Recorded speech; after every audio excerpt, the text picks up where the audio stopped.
পাঁচ ছেলের পর যখন এক কন্যা জন্মিল, তখন বাপ মায়ে অনেক আদর করিয়া তাহার নাম রাখিল নিরুপমা।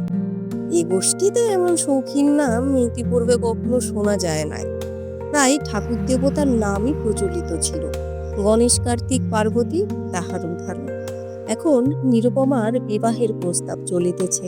তাহার পিতা রামসুন্দর মিত্র অনেক খোঁজ করেন, কিন্তু পাত্র কিছুতেই মনের মতো হয়।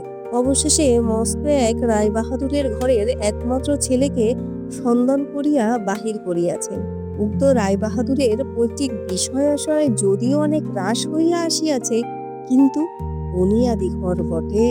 এবার বলো, সারা সপ্তাহে বুনিয়াদি খাবার ছাড়া মাঝে মধ্যে এরকম সাধারণ খাবার খেতে কার কার ভালো লাগে? পেঁয়াজ, রসুন, কাঁচা লঙ্কা, সাথে কয়েকটা চিংড়ি মাছ ভেজে কেটে বেছে ভাপানো ঘাটকলের সাথে বেটে নিলাম। বাটা মিশ্রণটা কড়াইতে ঢেলে দিয়ে নেড়ে চেড়ে ভেজে রাখা শুকনো লঙ্কা আর সামান্য সর্ষের তেল দিয়ে নামিয়ে নিলাম। আমার তো এরকম ভর্তা হলে আর কিছুই লাগে না। আহা, খেতে কিন্তু দারুণ হয়েছে।